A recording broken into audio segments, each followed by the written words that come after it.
and welcome to the ERP Organizational Change Journal podcast, brought to you by Nestle & Associates.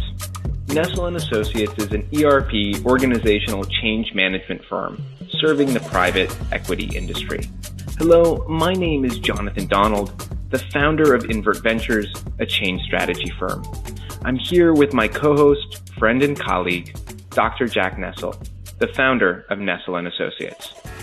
The ERP Organizational Change Journal podcast seeks to share expertise, insight, and create effective conversations to help guide ERP organizational change to real, measurable, and verified success, expanding what we can see so that we can act in a more effective way. We seek to promote, connect, and foster relationships in the ERP and organizational change community. The primary purpose of our podcast is to discuss, share, and reflect upon efficient and effective ways in which to realize ERP organizational change success. We will discuss the people, process, and technological components of ERP organizational change. This podcast is intended as a forum to study, share, and discuss ERP and organizational change.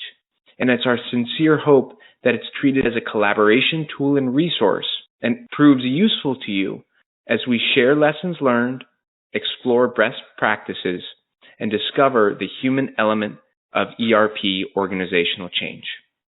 Our podcast is designed with a conversational tone in mind. We approach these discussions as though we were having a coffee or a bourbon with our guests. So we invite you to join, listen, and learn. Our podcast draws on knowledge from extensive research, collaborative learning, and practitioner experience of both project successes and project failures.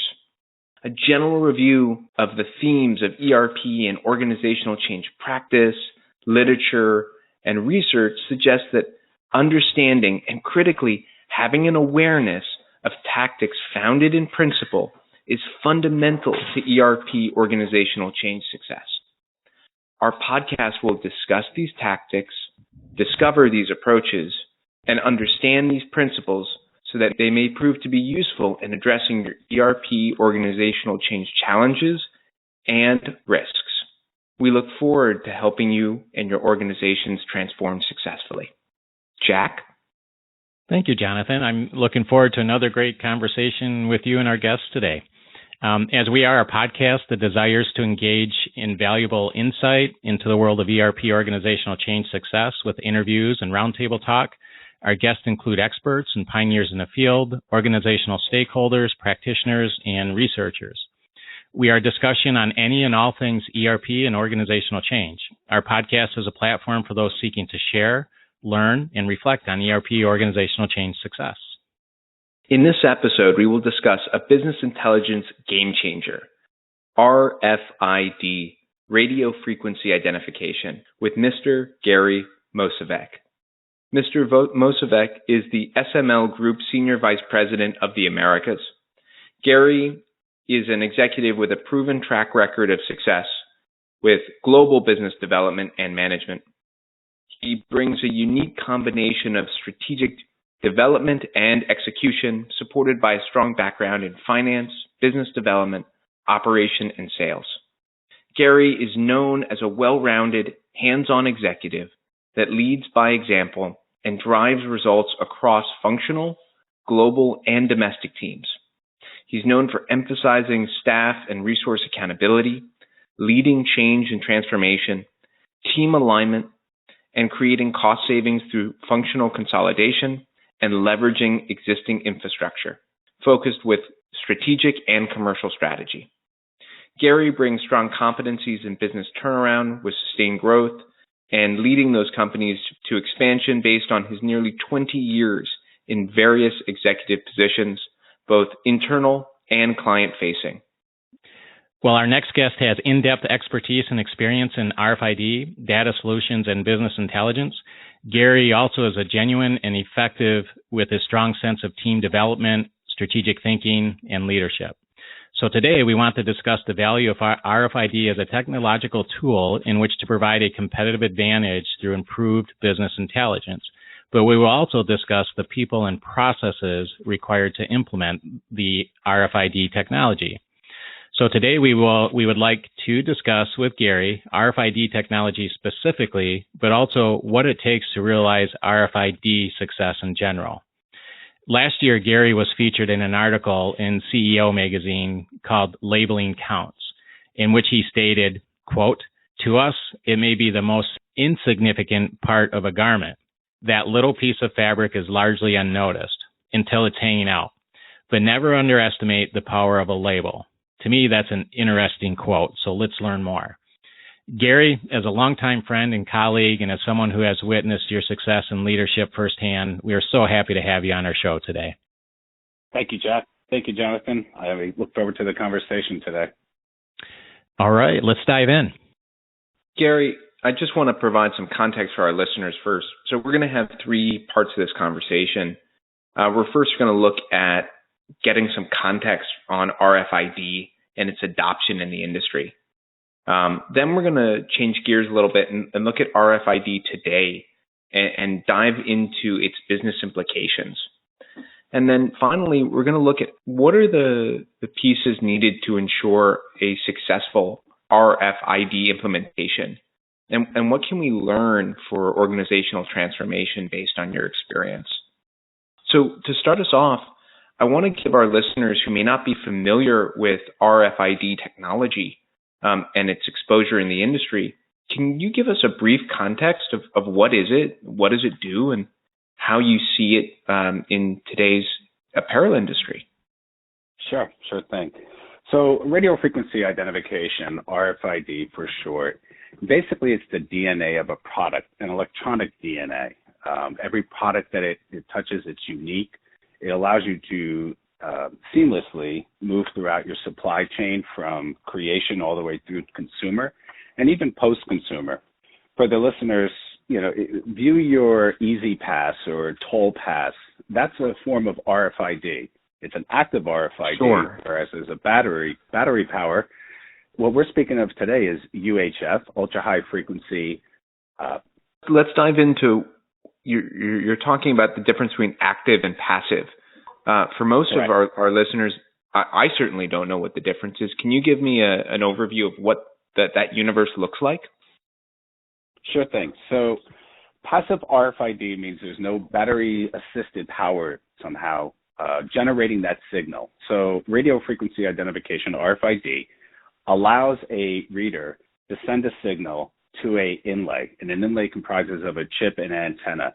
And it sends back a signal saying, 1, 2, 3, 4, 5. Again, a unique DNA. Active RFID is something that it has battery assisted and it's transmitting constantly. So as it passes that toll pass or that toll reader, again, using the context of a Easy Pass or a toll reader, it's sending that signal. It's like a beacon, sending that signal to the reader constantly. And so that's the difference between an active RFID, which is always on, versus a passive RFID, whereas passive, the reader's actually igniting that inlay to send a signal back. So it's saying, Sure. Hey, are you out there? Are you out there? And the inlay, which again is the RFID circuit, is responding, here I am, and I'm number 1, 2, 3, 4, 5.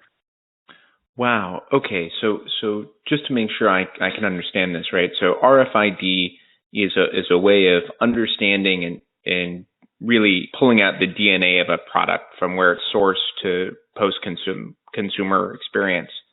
And in that world, we've got two categories, passive and active. Passive lets the scanner do the pull, and that passive sends out the response, whereas the active is always sending and is distinguished by having a battery pack. Is that right?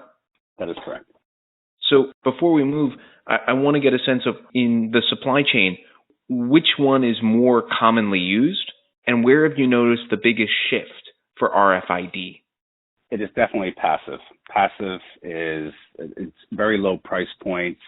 Again, you can basically put it on any product category within any price point that's out there, whether it's food or clothing or wine and spirits.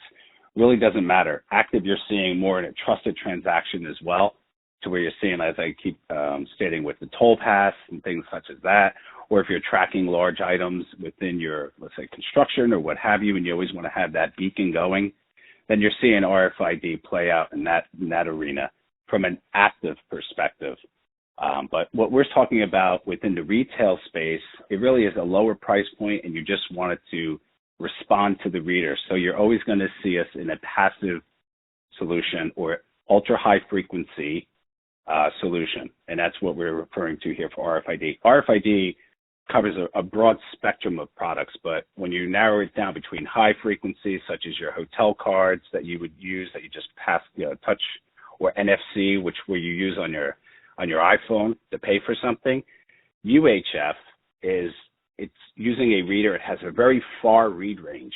You don't have to get near it, but it doesn't have a trusted transaction.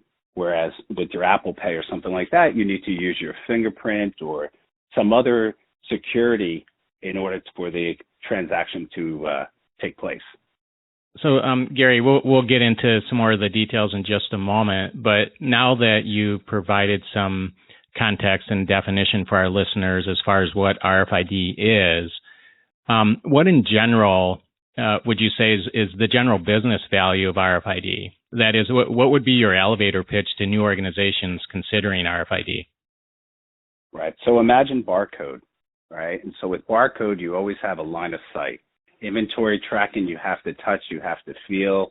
Even from a consumer perspective, you have to go to the cash register, they have to scan. There's a lot of touch points through the supply chain, same thing. You don't know what you have, really, at an item level. But with RFID, it's a seamless transaction. It's a non-touch point is what we're providing. Very limited touch points for RFID. You can scan 2,000 items in a matter of a second. That's how fast RFID is counting. So when you're looking at gaining efficiencies throughout your organization, all the way from the concept, from a development of a product, through your manufacturing process, to your outbound logistics, to receiving it to your DC, to your store, knowing where it is, depending on what kind of structure you create for your RFID solution, it provides you that transparency without a lot of cost, because the labor cost that it takes away. Imagine counting a retail store with 4,000 items. Most retailers count once a year. With RFID, you can count every single morning before the store opens. You know exactly what you have. It brings your inventory level from where we see 70% of most of the retailers that we engage, most of the retailers we engage are at about a 70% accuracy. That's the high end. With RFID, it brings you to 98% accuracy, knowing what you have and where you have it and how much of it you have. So if you want to take cost out of your process, you want to take cost out of your organization, if you want to improve your customer service and customer loyalty and satisfy your customers at the end of the day, while helping your operation, making sure that your supply chain is operating the most efficient and economic way possible, then RFID is a valuable solution for any organization.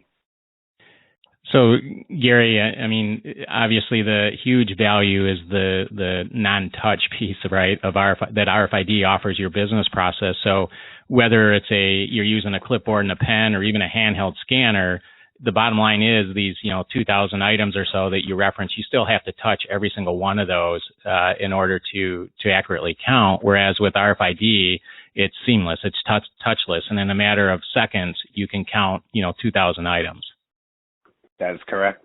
Obviously the technology, there's hard to tag items. There's things that are in a different spot and physics play out. And to get higher than that, to get to that final 2% or to get even the last 10% takes a little longer. But if you're in an open air environment and you're reading, or in a store environment, again, depending on how things are stacked and how things are placed within display, you get 2,000 reads. That's what everybody uses as a benchmark from a reader perspective. Again, there's some variables in there with physics that impact the performance of the reader and the antenna. And that's where best-in-class inlays, again, an inlay being a chip in an antenna, which is the RFID circuit, basically that's where it comes into play as well. That's why there's so many different ones out there in the market today for different use cases in different product categories. Sure. And I'm going to insert a quick question, Gary, and I believe that you and your organization, you actually design the chips and the inlays, correct? That is correct. That is correct. And it's changing. It's amazing how fast the market is adopting today. I mean, really the impetus for RFID acceleration has been COVID, believe it or not, because everybody was stuck with not knowing what they have and where they have it. And not only that, when you look at it from a business process, you know, safety stock and ensuring that you have it in stock in order to say that you have one online, you have to have two sometimes. So you're never selling or picking to that last item. So we developed the inlays. We have several PhDs that develop these inlays based on different applications, different products, like metal is very hard and liquids are very hard, or it might be stacked denim. But we develop these inlays constantly to meet the demands of today's market. And that's something that we pride ourselves with having best in class. Gary, this is fascinating. I find myself so curious. I want to take a quick change of direction, because the business results that you're describing, whether it's understanding what we actually have, taking out touch points, taking out cost, increasing the ability to sell to the last item, these are absolutely huge wins if they can be achieved for businesses. So what has been the real barrier preventing the adoption and implementation of RFID, both from a technical perspective, organizational perspective, and implementation perspective?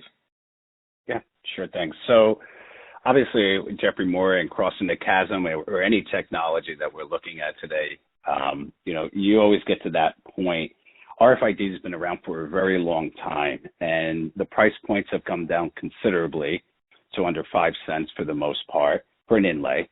The reader technology has advanced, so you're getting accurate reads. You're getting a higher percentage faster, and the ROI is achieved much faster than it was historically. Okay. Also, the market has now become educated in what the technology and the benefits of the technology could have on an organization. Right. So you're starting to see that take shape, and there's really a lot of momentum behind it as some of these larger retailers have recently rolled out RFID and are reaping the benefits. You know, we estimate anywhere between 2 to 10% sales lift because you know what you have in stock, because you're able to sell at the full MSRP. You can imagine how many items go on clearance or how many items are stagnant in a region that doesn't. For example, it's snowing here right now. You know, we need winter coats and things like that. We may have had 2 years of mild winters, and maybe they put less product in the store. So now they have to pivot and they have to move some of that product elsewhere. Well, you can't do that. You can't have an omnichannel solution without having accurate inventory or visibility to your inventory. So the price points have come down. The technology has advanced in terms of it's more secure, it's faster, it's easier to use, it's more knowledgeable in the industry. And leadership, the C-level leadership is really starting to embrace technology, and how do they leverage technology to drive efficiencies within their organizations. And that brings upon your organizational change. And that's really where you start seeing the true value in RFID from my perspective. That makes so much sense. Before we go on to more of the big business implications, I really want to focus on something you said earlier, which is what is right now creating the impact? You mentioned COVID as the big accelerator. Can you take us inside and share what that looks like in those conversations? Sure thing. So, like I said earlier, retailers were stuck not knowing what they had throughout their supply chain, and realizing that a lot of the systems that they have in place are just archaic. They're not going to be very effective in knowing what they have, where they have it, and how they can pivot, you know, to deal with this, to deal with the situation, what their exposure is. But a lot of them have looked at 2020 as a year as saying, okay, technology, we're going to write this year off. Most people have written this year off, at least I have for the most part. It's been some good stuff. But at the end of the day, they're going to make the investment this year. They're really looking at, okay, we need to change. We need to transform. And that's where I think the retail space has come into play. Look at online sales versus in-store. Obviously, in-store, a lot of these non-essential businesses have been closed. But imagine, everybody's moving online. How many people are doing their holiday shopping right now online versus going into a store, dealing with the headaches? They become more comfortable, dealing with online. They're trusted. So now, as a retailer, if you don't know what you have, where you have it, or you don't know how much of it do you have, then how can you ensure customer satisfaction? So what it's doing is it's providing that metric or that opportunity for the retailer to basically know what they have. And I think that's really pushing this forth. And so as they move to more of a digital experience or an e-commerce type solution, they want to leverage the technology. They want to leverage technology in general, but this is the easiest way that it can affect every process within your organization and reap a benefit, from how you do outbound auditing to how you receive goods in, to how fast it's replenished from backstock to storefront, or if it's available online or not, or maybe if it's in the San Diego store, but should be in the New Jersey, Secaucus, New Jersey store. They're able to see exactly where things are. So from supply chain management to all the way through brand protection, making sure goods are where they need to be and not in the gray market. So it just keeps snowballing. And that's, as you can tell, I get excited with talking about it because it's all the benefits clearly that they're there. Amazing. Yeah. Gary, we're going to switch to business implications in just 1 second. Yeah. But the level of visibility that RFID gives both the supply chain and the value chain just sounds to be a totally different level of granularity than we've ever had before. That is definitely true. So Gary, can you share with our listeners what industries are currently deploying the highest volume of RFID?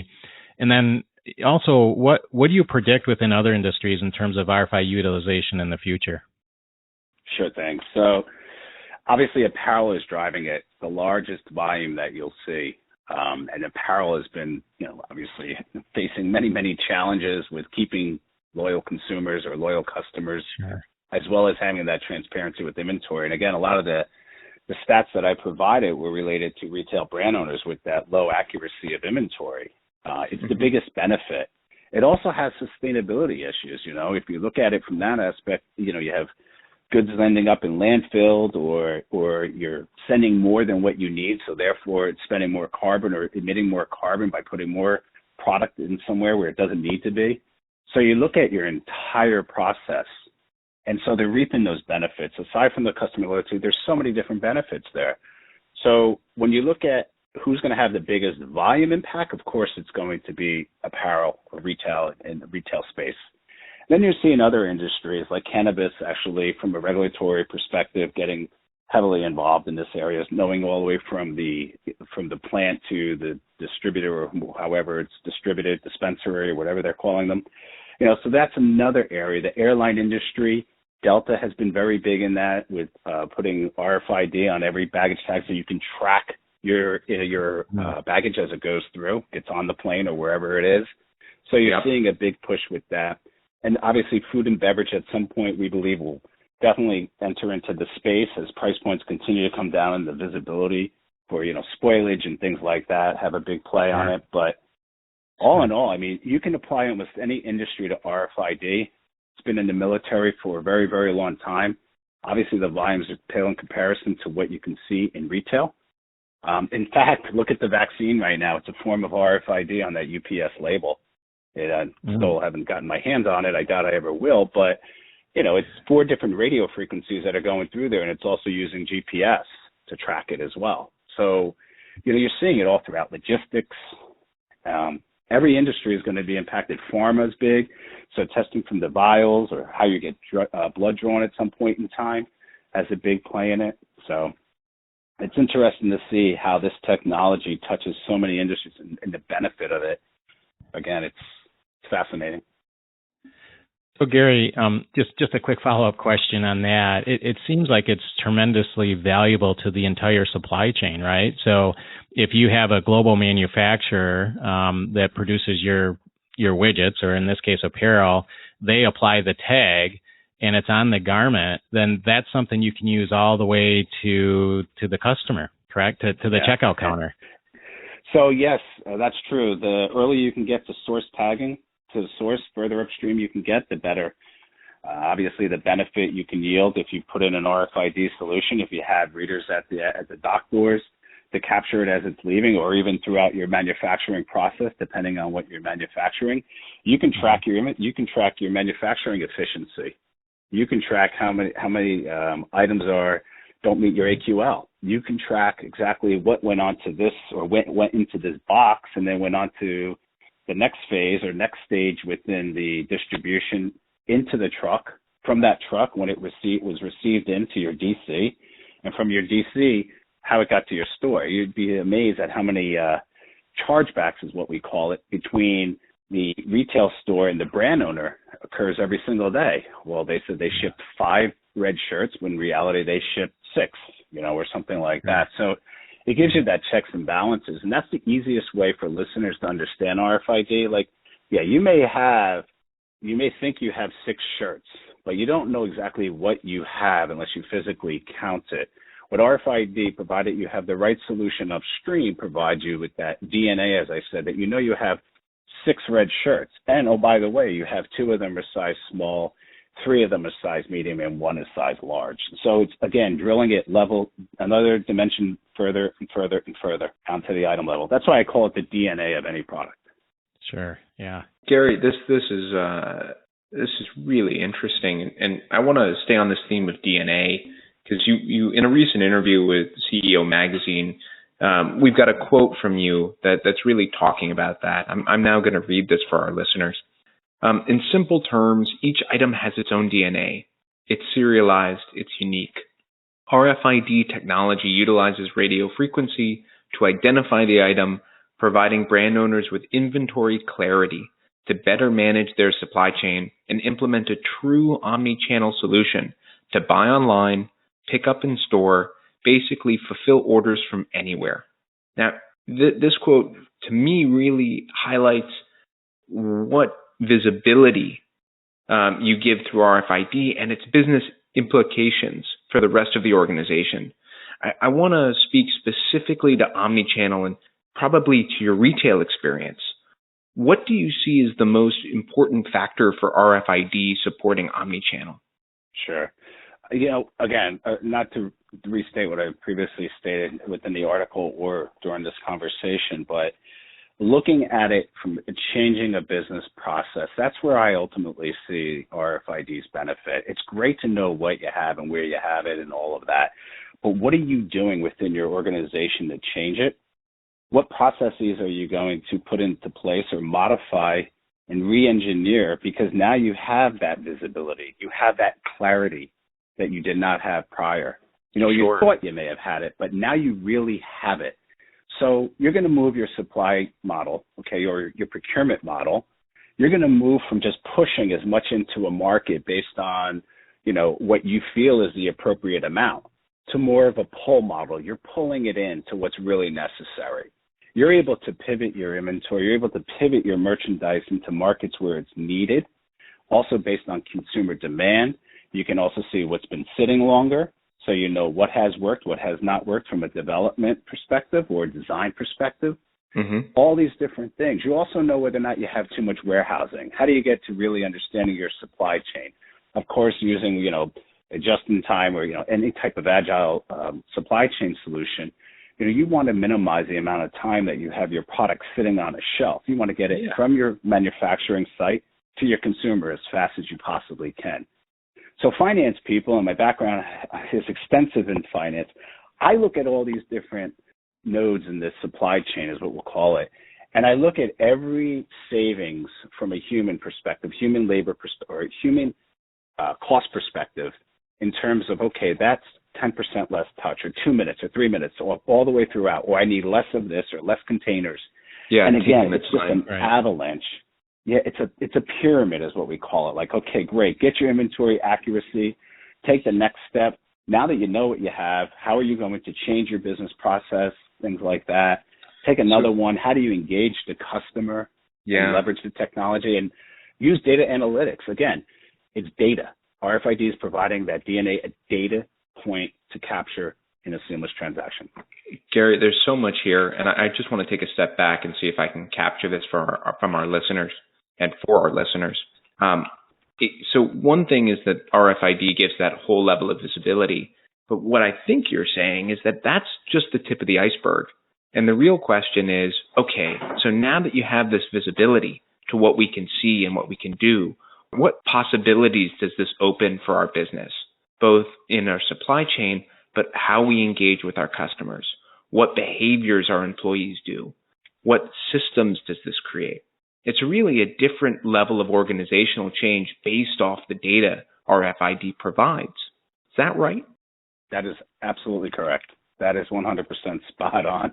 I couldn't have said it better, actually. I think you said it a lot better than I would have. Well, but Gary, you did say it. All I did is listen. Yeah, thanks. But yes, that's exactly what you're providing. That's exactly what it's providing here. And I wish I had, like a crystal ball to tell you what the next step of all this will be. But I can tell you, it's transforming the market. It's transforming the industry in retail today. Yeah. And it will continue to do so. And you'll see, and I can't obviously name some names out there, but if you look for a little EPC logo or RFID logo on a sticker, then you know that that's an intelligent label there. It has EPC number, electronic product code, which basically is its DNA. EPC. On the item reference, it has EPC, electronic product code. It's basically saying, this is my item reference. It has prefix, obviously, to supplier and the typical UPC information, but item reference. And now you have the serial number as well. It's saying, hey, I'm unique. Here I am. So it's amazing. This is totally amazing. And our listeners are in for a treat, because I'm going to nerd out in this conversation about how you produce the chips and the antennas. So for our listeners that didn't know, I love this kind of stuff. Now you do.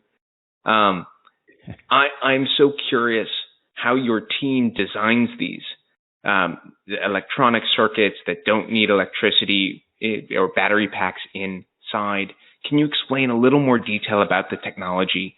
What does the chip look like? And then let's talk about how small it is. What kind of material you use? What kind of use cases we can do? I mean, let's really jump into it. Sure. So in the easiest and simplest terms that I can think of, the inlay, which is what you hear me referring to, comprises of an antenna, which is an aluminum antenna that's etched onto a liner. And then from there, we place the chip, the circuit, in between or into a position to where it gives the best radio frequency or transmission. Now imagine the inlay. It has the antenna, which operates as the ears, and the chip operates as the mouth. Okay. So as a reader, a handheld reader or a stationary fixed reader is sending a signal out to say, hey, who's out there? The antenna, the aluminum etch, is listening. And then once it picks that up from the reader, it says, hey, you need to talk now. Transmit back. So now that chip is saying, okay, ears, I'm going to operate as the mouth, and I'm going to respond, which is basically the backscatter, saying, hey, here I am, this is who I am.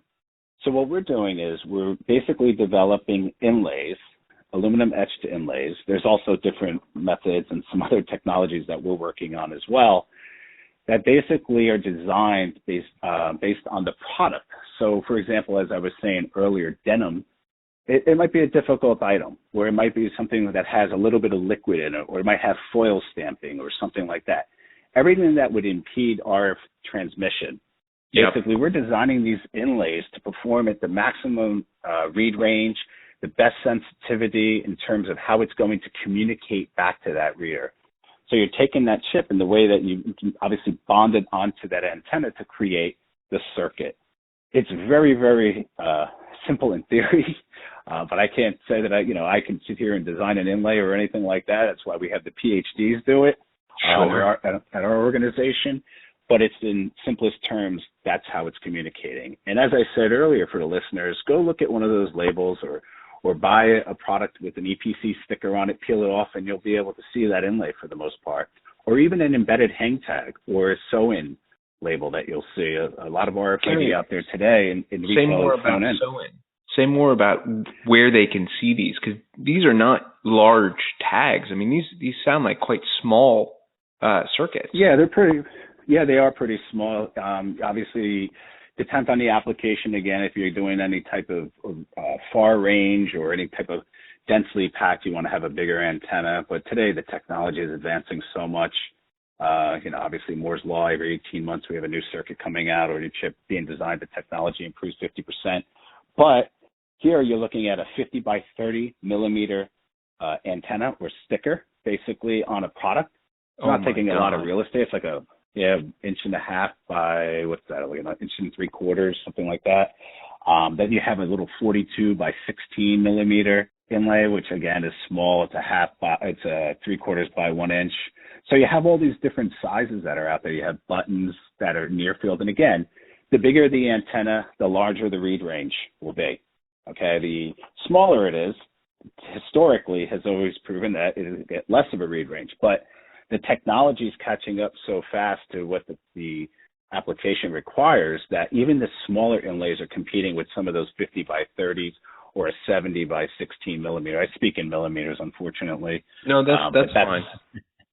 Yeah, so that's pretty much gives you the size of a price ticket, and any garment that you would see hanging off the garment, a price ticket basically can have an inlay embedded within that. Or again, as I said, a little 42 by 16 can take a very little real estate from a packaging item, so you don't have to carve out anything for a big placement of an antenna. So the big takeaway for me here, besides just how cool it is that we can produce something that sends a signal without electricity inherent in it, is that this is small enough and cheap enough that it can be ubiquitous across the supply chain for garments and a host of other industries. That is correct. And again, some of those other industries, if we were putting it on, firearms or anything like that, which there are inlays for that, or on agriculture or cows, livestock, things like that, or, like I said, agriculture from a plant perspective, different types. It depends on what your use case is. Do you need a far read range? You need a shorter read range? What's the environment it's sitting in? Is it going in a freezer? Is it going outside? Does it need to be some type of a product that it's going to withstand extreme temperatures or get bounced around, and therefore you're going to have a hard tag, so the circuit itself is going to be embedded within some type of protective covering. All different types of solutions and applications based on the industry. Right. And based on your ability to customize it. I mean, just fascinating. Yeah. Jack? So Gary, based on what you've said so far, so RFID improves a company's visibility as to where their dollars are, right? So one thing I've said for years is that really ERP transactions represent the change or the movement of dollars, typically, as a general rule, within an organization or throughout the entire supply chain. And what you're saying is that RFID paints an even more accurate, timely, and visible picture in which organizations can account for the dollars at an improved granular level. Is that a fair statement? Am I kind of summarizing your... Very fair statement, and I would challenge any CFO out there to just prove it once it's successfully deployed from the technology. Right. There hasn't been many that have pulled away from this technology because they see the benefits, and then they think of 100 other use cases. And from there, as you know, organizational change is hard enough as it is. You got to make sure that you have the right leadership and the right people on board in order to make sure it's successful. Obviously, the technology, it just adds another dimension there that, many don't think of. They think initially of the process as what it is today, which has obviously always been a barrier for RFID technology as well. Like, well, we're confident in our inventory accuracy. Not really.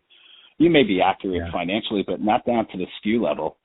You may have items out there that you think you have and you really don't have it. Or you may have too much of one and now it's not being out there. Yeah. Can you define that for our listeners who may not be familiar? All the way down to the SKU level. Right. So every item, right? So when you think about it, the SKU itself is a stock keeping unit. So you may just have, 10 red shirts. You want to drill all the way down to knowing which ones you have. Okay. So it might be the medium, the small, the large, what have you. And obviously it depends on the retailer, how they're tracking that. What it does is provide that item level visibility based on an item. Okay. You may have 10 items. Again, as I said, you may have them in stock and you don't even know you have them in stock, but you think you have them in stock, right? Or maybe you think you have something in stock and you go to the shelf where your consumer goes there to pick it up, or you go to fill an online order, a focus order, and it's not there. So now you're waiting for your goods and you have to turn around and say no. What is drilling down is not just from the stock keeping unit, but down to that item level. Okay, so again, looking at it as that layer being above it from the SKU level, now down to an item level, knowing exactly which size, which style, everything down to that level from a DNA perspective. Again, this is item 123, this is item 124, this is item 125, and it's all within that stock keeping unit. But now you're drilling down to a granular, getting granular further and further into the visibility or clarity. Got it. We're going to shift because you mentioned something very, very powerful, which is once somebody implements this technology correctly, they don't generally go back. So we're going to definitely take a look at how to look at RFID implementations and organizational change as we continue to explore what makes this successful.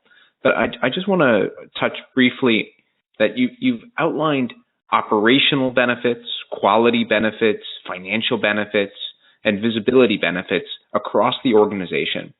When you're sitting down with clients, what's the most impactful to your clients? And then what's the most impactful for the people who actually work in that organization from your perspective? Sure.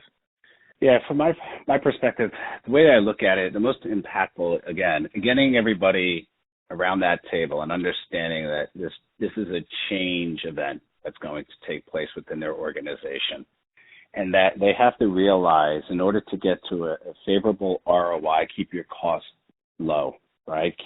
Just prove it out, because you're going to start to accelerate the adoption, see the benefits. The easiest way for you to realize that is to know what you have. And again, I don't mean to repeat myself, but knowing that, now you can start to change. Okay, if you know how much money you have in your wallet, you know what you can spend. Okay, so if you know how many items you have within your entire ecosystem, an ecosystem consisting of your supplier base, your retail stores, your distribution center, when you know that and you're able to position your business around that, then it's very powerful. Now you can start changing things. Yeah. You look at it from, how do I gain? How do I really change the way in which I conduct business, service the customer from a customer satisfaction perspective? Again, I go back to that because I look at the technology as how many times have you gone somewhere you're out of stock right now? You're looking at the holidays, something in stock or out of stock. I guarantee you can go to many of the stores that say they don't have something. A lot of times they have it. They just don't know they have it. Okay, or it might not be placed, or it's in a safety stock position, so it's on the floor. That means it's not available for buy online, pick up in store, BOPIS as we're talking. So again, it's getting you that transparency throughout. It's also providing the folks that are sitting around that table with us an understanding that this is going to revolutionize evolution really of their business. And what it's going to allow them to do is really implement some change here and drive efficiencies and focus their energy in other areas of the business that they have to worry about. Knowing what you have, again, like I said earlier, knowing what you have in your wallet, you know what you can spend, you know what you can do. But if you don't have that visibility, if you don't know what you have, it's like your money goes into the bank, you don't know what you're spending it on, so therefore you don't know whether or not you can afford to buy that shiny new car or, go buy McDonald's. Right. Either way. So it's providing that. And again, getting those folks engaged. I mean, look, it's hard to get a bunch of folks around a table and say, okay, this is what we're going towards. You're always going to have the naysayers. But early on, that's why we go through a process of proof of concept, we go to a pilot, and then we go to a deployment. It's like any other operational change that you're going to experience. You're going to prove it out. You're going to test it, a bunch of iterations. You're going to change it, and then it's going to go full-scale deployment. Well, I think, Gary, if people look at the success of RFID nowadays and the case studies, it seems like it would be pretty hard to have naysayers in terms of the benefits and value that RFID brings to the table. But clearly, it's why I don't mean to interrupt you there. If I could just, for the listeners to understand, because they may see like a little circuit that's in a box or something like that, or see some gateways when they exit a store. That's not RFID. That's an EAS technology. It's basically not even saying that here I am. It's just triggering an alarm to say, hey, something left. I don't know what left, but it left. So a lot of listeners might think, oh, I already know what RFID is. No, it's not. It's not that. It's basically, it's just something that is totally different than what people are used to seeing or what they're used to experiencing. They don't even realize how the retailer's benefiting from it for the most part. Right. It sounds like it's seamless in that nobody seems to know it's there unless it's pulled by a wand. And that seems to be a huge hidden advantage. Yeah. It's funny because that's how we approach the factories too when they're putting a price ticket on a garment, and many of the brand owners are saying, well, how are they going to know what to do? Well, it's no different than putting a normal price ticket on a garment. They don't even know it's there. All they'll see is an EPC logo or an RFID logo, and from there, it's the same process as it would before. It's just a little bit different handling when we're moving it from our production facilities into the factories. Just a little bit more sensitivity around how you handle it. So Gary, clearly, ERP solutions are designed to improve business intelligence, reporting, and promote operational visibility to the known or the unknown issues, right? But what can you tell our listeners in terms of ERP integration with RFID? Would you say that RFID is really a data collection and business intelligence tool that can layer on the top of any ERP solution, or are there any constraints depending on current business solutions utilized within the organization? Can you share with our listeners your thoughts on that, please? Sure. There's no constraints. It is exactly that, a data collection tool. Regardless if you're using barcodes, where now you're using a line of sight, and again, looking at physical paper flow. Back in the day, I remember scanning barcodes at the top of an invoice, and it would basically tell me, okay, I'm 1, 2, 3, 4, 5, 6, 7, 8, and follow it all throughout. So that way you know how it's moving throughout. Again, going back to my early ERP days of Macola and Maps 500 and implementation like that. Yeah. Now it basically is doing the same thing, but there's a lot more data there for you. It basically can tell you everything that you need to know, from an item reference number to the actual serial number. And now your ERP system's catching that. And again, as you go out of a dock door, you might be updating your ERP system. Obviously, we sit within a WMS where we sit with the POS. We're reporting back to those two systems or back into the ERP system for the back office. So again, looking at it as a data capture point or data collection point or data collection device, actually. So on that note, Gary, as I mentioned earlier, right, it is a data collection tool. It's a mechanism to collect data. And whereas before, years ago, or maybe for some organizations still today, that data input tool meant a clipboard and a pen, counting all your inventory when it came in the dock door or when it was leaving, going back to a desk somewhere and either entering this inventory adjustment essentially into an ERP or an Excel spreadsheet. Well, the next thing from that would be a handheld scanner, but you still have to touch physically every garment. And this here is just an improved mechanism. It's approved in business intelligence and data collection mechanism that can ride on top of any ERP solution, where it's a very seamless hands-off approach in terms of data collection. Fair statement? Exactly. And it's, we can use it. We always promote a handheld because that's the cheapest and easiest way to get to your ROI and to really start growing with RFID. And then you can move into fixed infrastructure and readers and dock doors and things like that. Or Sure.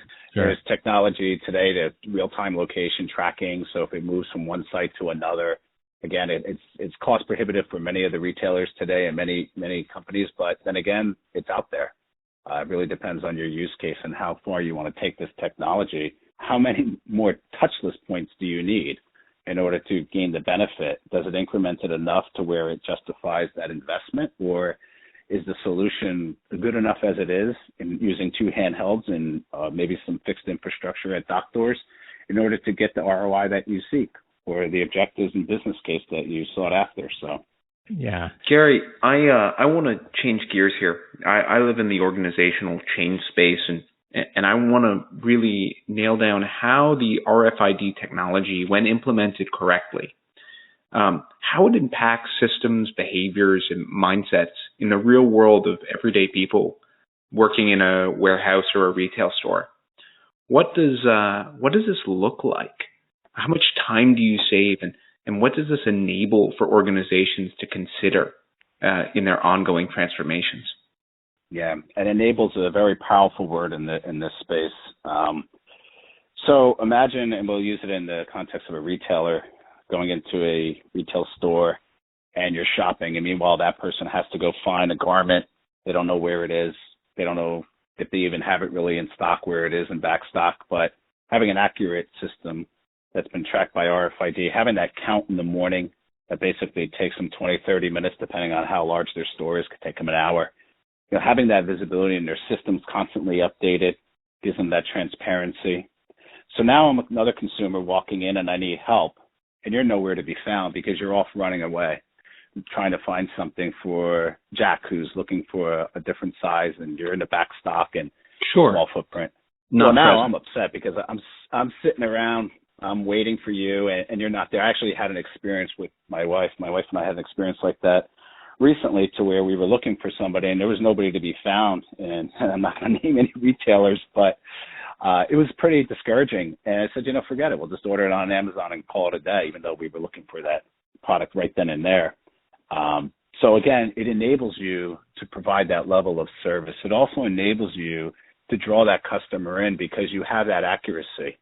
And their confidence, my confidence of that product being there is very, very high because you've proven it to me, right? So I know if they say that they have 2 units or a unit in New Jersey, in Flemington, New Jersey, then I can go into that Flemington, New Jersey store and get the product because I have that confidence.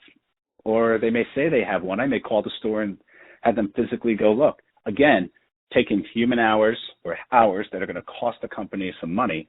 Whereas once the consumers are confident in the store's ability to trace and track their inventory and reflect that inventory accurately within their systems, then the consumer behavior changes as well.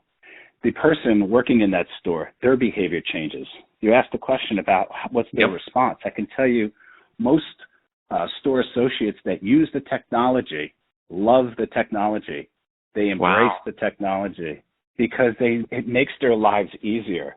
They know what they have, and obviously there's a lot of benefits there that they're not even realizing.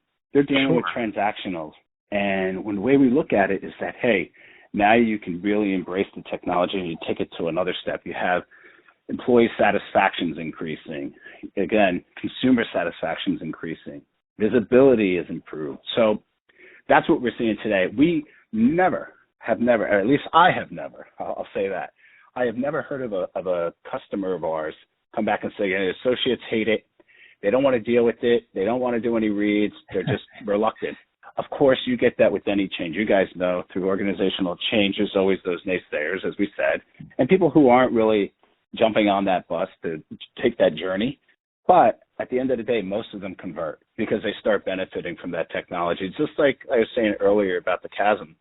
You're back in your VHS days before you got to the DVD. Oh, no, I'm not going to do it, or what have you, or the iPhone, which was revolutionary, or moving into an MP3. Same difference, right?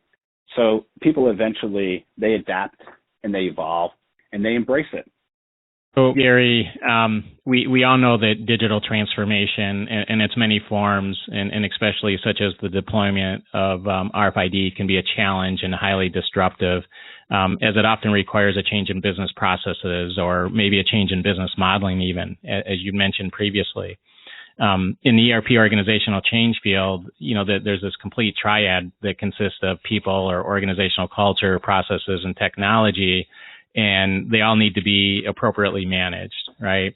So, but I know you personally place emphasis on leadership, organizational learning, and development.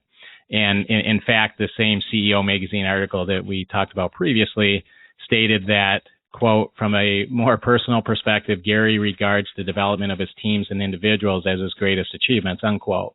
And I can attest to that. But do you, just any general thoughts regarding leadership or organizational learning and team development in terms of RFID implementation and assimilation specifically? Just any general thoughts there to share with our listeners? Yeah, I mean, again, going back to what we said earlier about some of those folks in supply chain, because you're really challenging somebody at the end of the day. And that individual, they take pride in what they do. And anybody does, right? And within that magazine, when I made that comment, getting people to change, come out of that comfort zone and adapt, it's very important, but it's powerful if the individual themselves has that capability, if they really want it. They have to be the right individual. And for the most part, seeing that transformation, it happens all throughout. So when you're talking to a supply chain manager or a chief supply chain officer, and they're sitting there saying, well, we're accurate, we know what we're doing. And now you're telling them, no, not really. and your process can improve. And this is how much money you're wasting, or this is the benefit that you could realize with technology, RFID technology in particular. Or if you change this process, this is what's going to happen. They'll say, well, no, there's a bunch of variables there that can impact that. Again, looking at it from that angle, they really start to break it down. And that's why, as I said earlier, we go to that proof of concept. And for the most part, the technology is proven. You can go into many major retailers today and you'll see the technology is deployed. And now it's already proven in the market. That's why you're seeing this adoption happen so fast. And now it's piloting, and every store is a little different. But that supply chain officer, that chief supply chain officer, is basically going to look there and say, wow, now I really can embrace it and look at operational change from a different lens. I can see how this technology could benefit us throughout the entire supply chain process. And that's really what you're looking at when you're trying to evolve or cultivate this type of new way of doing business from a supply chain perspective, leveraging this technology or this component of technology. And that's how I see it. I see it again, like I said within the article, the people, they're going to change if they have it in them. And they can sit there and say what they wish and do as they wish, but at the end of the day, the data proves itself. The data stands for itself. And you can't spell it. It's near impossible. I mean, of course, you can come up with something, but then we have an argument against that as well. I think it's hard to argue against good objective data, right? Yeah, exactly. We live in a data world. Gary, thank you so much for your time today. We appreciate you sharing your expertise, experience, and insight. It's really been a pleasure to have you on our podcast. So thank you so much. Thank you again, and be well, and we'll have you on again soon for sure. Yes, I appreciate the call today and the conversation. I look forward to any questions any listeners or anyone has. Thanks, Gary. It's great. Thank you, Gary. All right, guys. We are incredibly excited and grateful to have our friends, colleagues, and mentors join us on our podcast. We have an incredible lineup of ERP and organizational change speakers, authors, professors, researchers, pioneers in the field, practitioners, PE partners, business executives, ERP vendors, and organizational stakeholders. So please join us on our next episode as Dr. David Olson joins us to discuss the role of business intelligence in supporting supply chain management and organizational transformation. Dr. David Olson is the James H.K. Stewart Professor and Chancellor's Distinguished Chair at the University of Nebraska. And before you go, please don't forget to click subscribe to our podcast so you can hear our latest episodes. We invite you to leave us feedback and a review because we want to make sure this is the most useful and insightful podcast you listen to. And to do that, we need your help. Jack? Thank you, Jonathan. And thank you, listeners, for being with us this week as we, 1, seek to promote, connect, and foster relationships in the ERP organizational change community. 2, contribute to the field of ERP organizational change. And 3, bring research and practice closer together. Please join us again next week as we discuss the latest ERP organizational change research, practice, and stories. Our podcast will draw on knowledge from extensive research, collaborative learning, and practitioner expertise and experience. Till then, everyone here at Nestle & Associates and Invert Ventures wishes you a very happy week. Goodbye for now, and see you next time.